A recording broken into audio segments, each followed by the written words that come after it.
Hello, beautiful people, and welcome to another episode of the Infertile Diagnosis.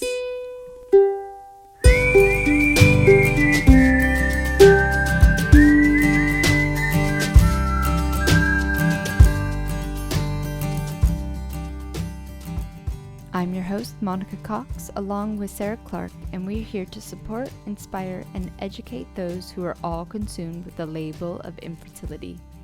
We totally know how you're feeling. Both Sarah and I were diagnosed with a form of infertility before we hit our 30s. We let the fertility experts dictate our past and ignored what our bodies were trying to tell us for far too long. So here we are, helping you take control of your infertile diagnosis.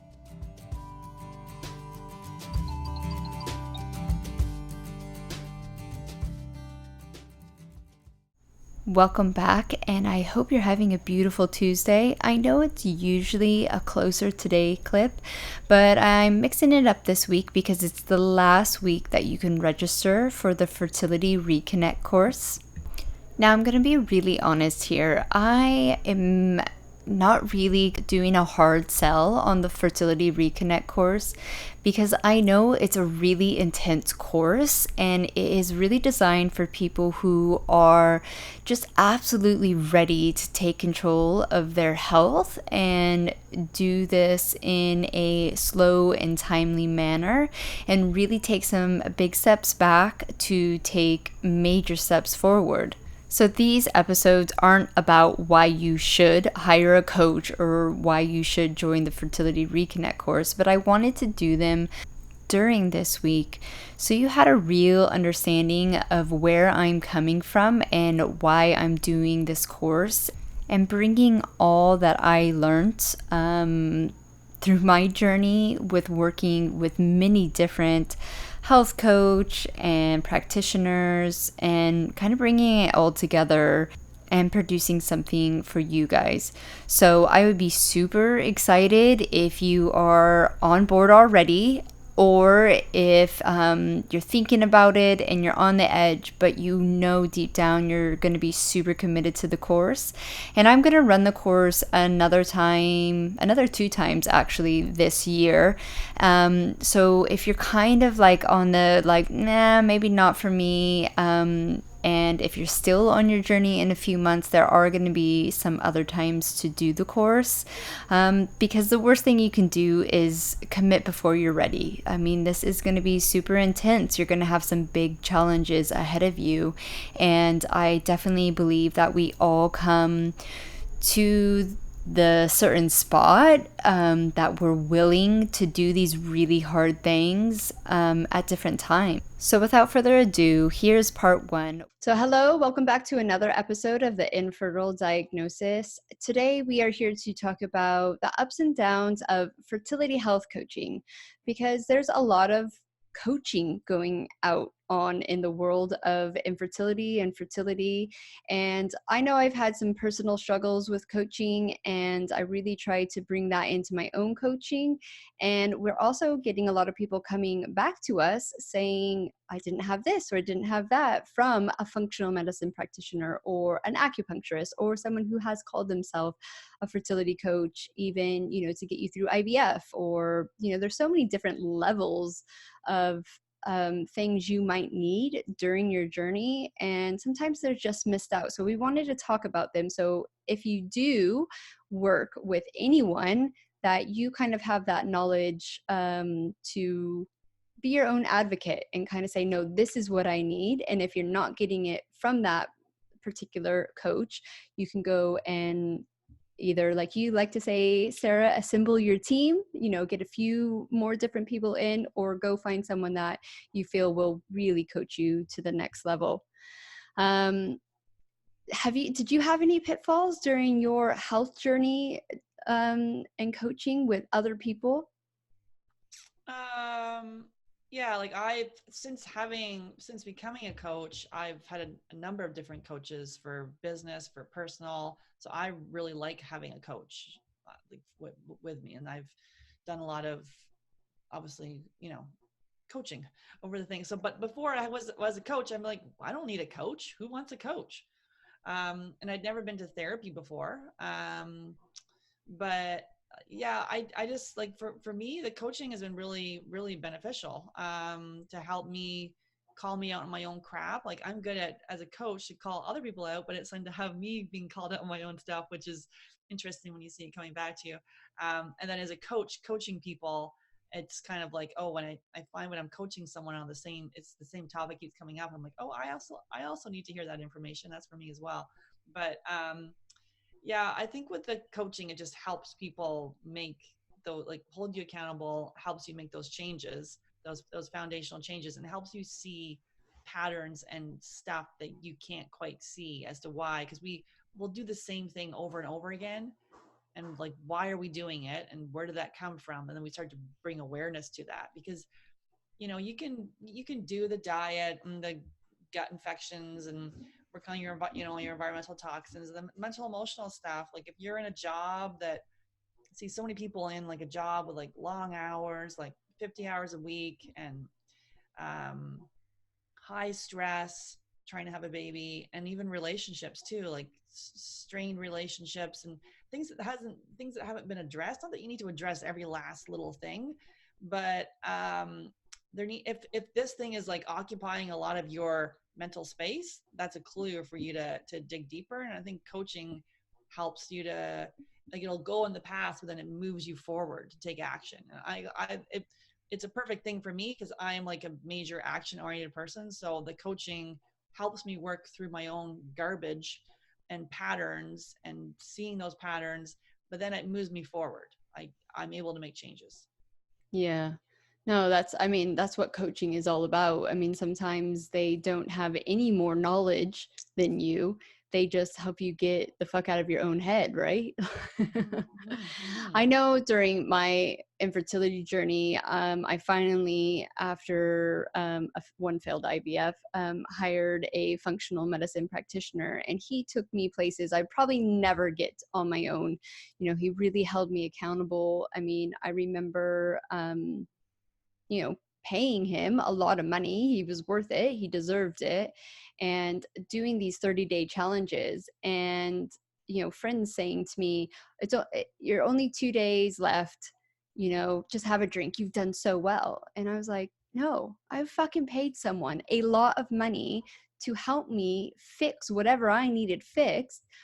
Why am I going to go back to the old ways and not do this challenge, you know, and give up on myself practically, you know? Like, you have to stay with those things. And that's really what that coach gave me.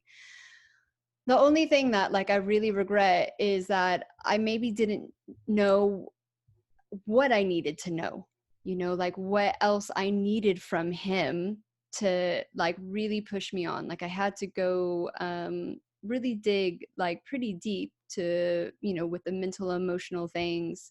And even with the autoimmune paleo, he only put me or only started talking about those things, and this is like months of working with him. And our IVF, our second IVF failed, and we demanded the immune testing. And I said, oh, it's come back that I have high NK cells. And he's like, oh, you should do autoimmune paleo. And I was really frustrated because it was like, I've been working with you for months now. Like, why didn't you pick this up? I still wasn't getting pregnant. I was still having like some poo issues, you know, nothing major. I was improving, but I wasn't getting to the place I needed to get. And I don't know if it was a lack of me not standing up and saying like, hey, what other test can you do? Hey, can we look into this? But I don't know if that was because I didn't know. Like, how was I supposed to ask those questions when I didn't know those questions? Was he a fertility expert, like a functional No. fertility? He wasn't. Yeah, and that's But like, yeah. in saying that, I don't know if there was really anyone specifically. Maybe there was. I don't know. I guess I didn't look. It was a friend, which probably is not great working with friends because I think you don't have that like clear cut divide of like, are you doing me a favor? I mean, I was paying him, he wasn't doing me a favor. Or like, you know, if you have a client that you don't know at all and you go, right, let's go in, let's dive deep, let's do this. And I don't know. I don't know what the connection was and why, because he knows his stuff, man. Like is smart. Like he's still doing this. He is an amazing coach. I just don't know. I don't know. I think back maybe at the time that the autoimmune and those links to fertility weren't like published yet or weren't really talked about, and maybe he didn't know. Yeah, I really think it's important to work with someone like a functional fertility expert, because you can do and and and like, obviously I'm biased because I think you'd look work with a functional fertility coach like we are, because even if you do see a functional medicine person, they may not have the time to actually help you implement these changes. And that's how, like, my program and your program is different, where we actually help you make these changes, because and using the philosophies, the foundational pillars of functional medicine, functional nutrition. So it's being able to, because you can do all the testing in the world, and a lot of people come to us, they've done the testing, but they haven't done anything with it. So you can spend, like, the testing's expensive. It's an investment. These are, and it's typically not covered by insurance. They're cutting edge tests. And so you're going to invest, and then it says, oh wait, we got to work on your sleep. Oh, there's environmental toxins. Oh, you have a gut infection, blah, blah, blah. And then you haven't put it all together, and you haven't made these changes. You're still in your high stress job. You're still, let's say you got to quit, but it's like to look at if that is a really high, like something for you that's a stressor. But the coach, and then someone that's been through infertility, because if the person hasn't been through infertility, I don't know if they understand I don't think someone that hasn't been through it can really understand what it's exactly like. So Yeah. having a coach that has been through infertility to help you, look at knows the triggers, knows, is just really, experience with working with these people. I think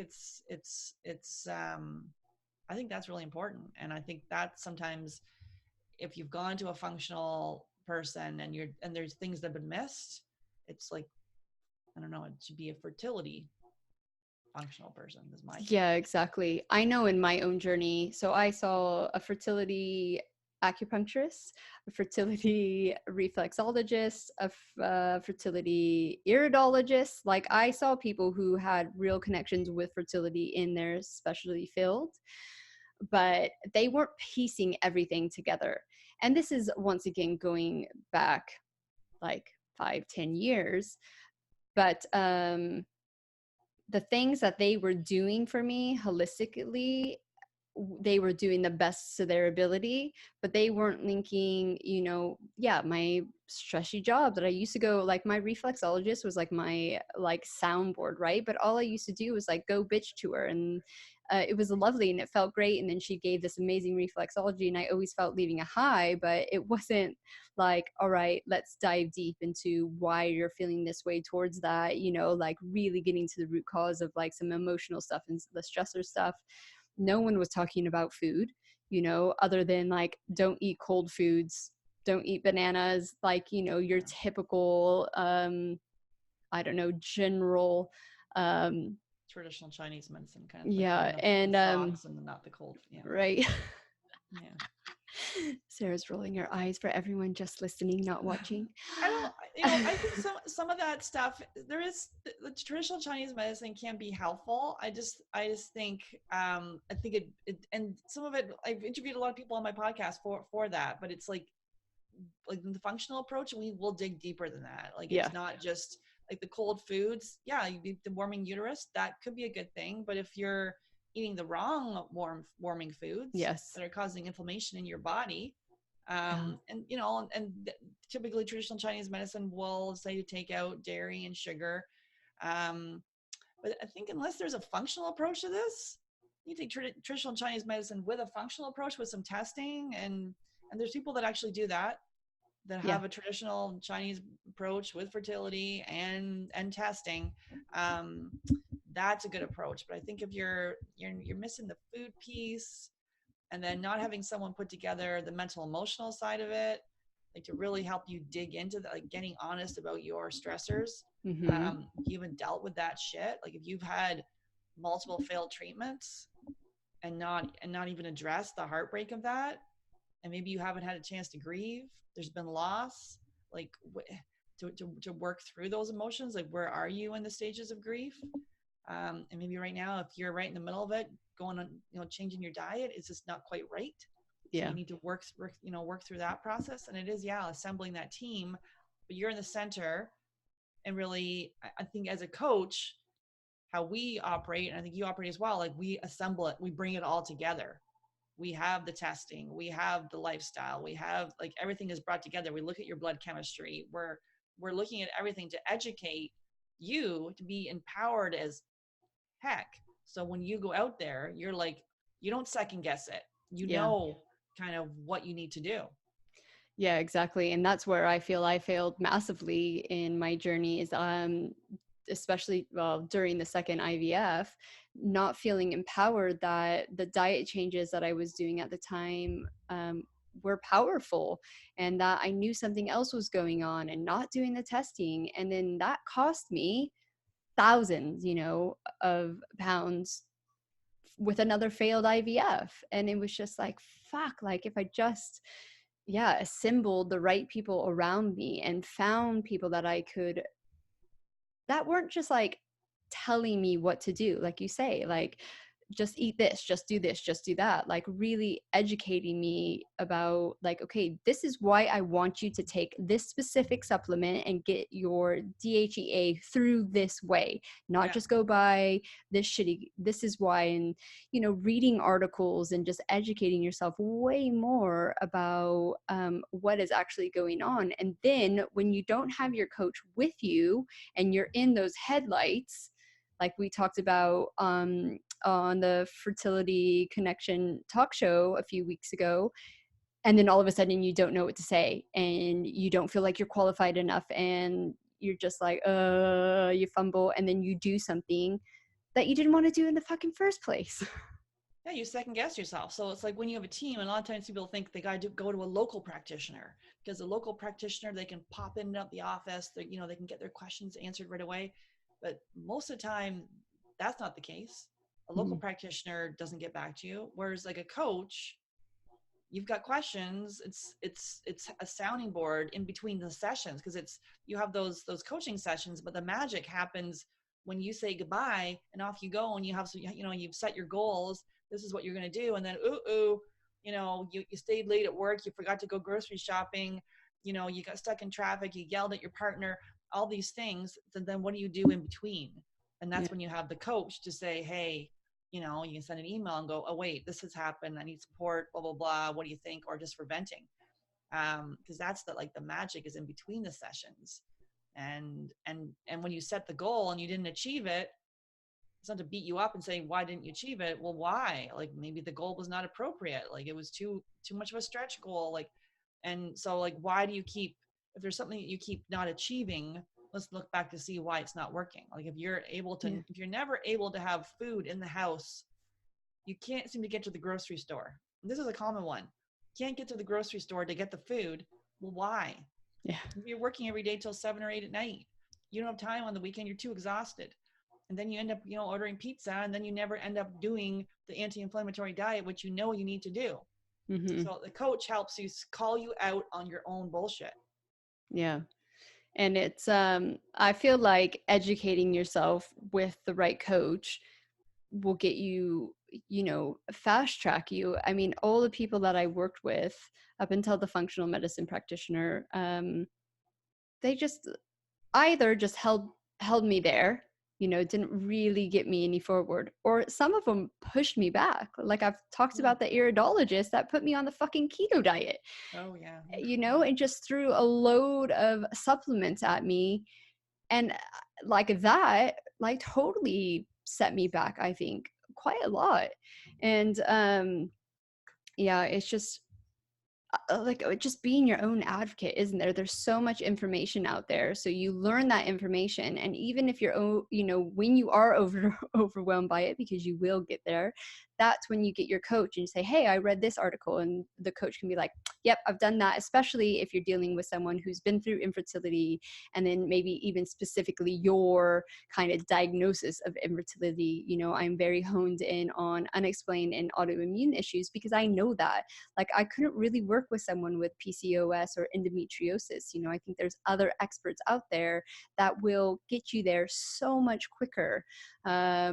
And so, yeah, I can sit there and say, well, yeah, that's great, but what about this, this, and this? And even, working with someone right now, and I think she listens to this podcast, but hello. She was working with someone, they got her a food sensitivity test, and she had a lot of foods that were mild, they weren't in the red, but she had a reaction.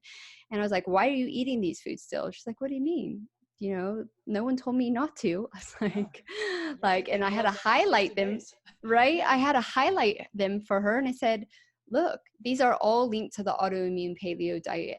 Like, other than 2, everything, I said, this is your link. You have thyroid issues, you have these high end, someone is able to take all these pieces and put them together for you, and you're able to look at them like, yeah, fuck, you're right. Like, that's those missing links. So yeah, it's important. And it's important to remember, I feel like, that your coach is human. Right? Like, we do the best that we can with the information that we're given. And if you're hiding stuff, or you're not really honest about what's going on or how you're feeling, like, we can't help you. Like, I don't know if you have forms to fill in. I'm like, you have to be brutally honest on these forms, because if you lie, I can't make those links. I can't see where the underlining, root cause, or what could be contributing to your root cause is, if you lie about your stool, or lie about your drinking habits, or lie about your mental, emotional stress, either at work or at home. So it's really important to be making sure, if you're lying to your coach, you're lying to yourself, and they're never going to be able to get you to where you want to go. Yeah, the people that have the most success are the ones that lay it all out there. They, follow the plan. If there's issues, they ask questions, but it's like they take action, and really, and they're willing to look at all the stuff they need to look at, and they'll do the work. Yeah. And they use the support that's available, because sometimes people won't even use the support that's available. Yeah. And that's the other key, is that your coach can only lead you to the water. They can't make you drink. You have to do it. Mm-hmm. Yeah, and you've got to do the work. Yeah. And I feel that's kind of like where the accountability comes in, because you have to, like, for me, money was my accountability. If I was going to pay someone and then commit to what they were telling me to do, like, I did it. Like, whether I wanted to or not, I really committed to it. So you need to find out, like, I know my uncle doesn't listen to this podcast, so I can say it. He wanted to lose some weight. And I was like, okay, I know that money is your accountability. Give me $500 and I'll give it back to you when you reach your goal, and then stick with it for like 6 months, because everyone can, not everyone, I don't want to say it like generically, but losing weight is kind of the easy part, right? It's keeping it off and sticking it. So yeah, we made that bet, and yeah, we'll see if that's his driver. But it's knowing yourself, like, what's your driver, like, what is going to make you do these things. I think, I don't know if it's just a personal thing, but another driver for me is that I wanted to prove my unexplained infertility wrong. Like, I just thought, this can't be, that can't be a simple answer. There has to be something more. And I was even more determined to get pregnant and have a baby, to kind of like say, fuck you, infertility, more so than I wanted to be a mom, if that makes sense. Like, I started mentally preparing myself not to be a mom, because that's what 5 years of never seeing a positive pregnancy test will do to you. So I felt like really secure with myself, that I knew I was going to have a good, healthy life without kids. But I think what kept me going was like, nah, there's got to be a reason. I don't buy it. I do not buy this. There has to be another way. IVF didn't work for me. Like, there has to be another way. And I guess that was my driver of, figuring out all these health issues. Yeah, my thing is this, like, okay, I figured this out, you figured this out. Like, why doesn't everybody else know it? Why is everyone rushing over there? Like, why are they going to the clinic when there's other things that you can do right now that are, there's an investment for the functional approach, but it's way cheaper than IVF. So why is that the first step? I'm going to It's stop you baffling. there because that's going to be our next week episode. So we're going to Oh. say goodbye. I know this is short and sweet. So yeah, thank you so much for tuning in for another episode. And I hope you have a lovely weekend, and we will see you next week. A few more things before you go. If you like what we're doing, please leave a review and or a rating. We would greatly appreciate it, and it would totally help us out. Also, if you like to connect with either of us, you can find me, Monica, over at mymindfulme.com, and you can connect with Sarah over on fabfertile.com. All the links you need to find us on our websites, our social media, any products we talk about, books, special offers, or any guests that we have on, you're going to find all that information in the show notes. So that's it. Thank you once again for being with us here on the Infertile Diagnosis, and have a beautiful day.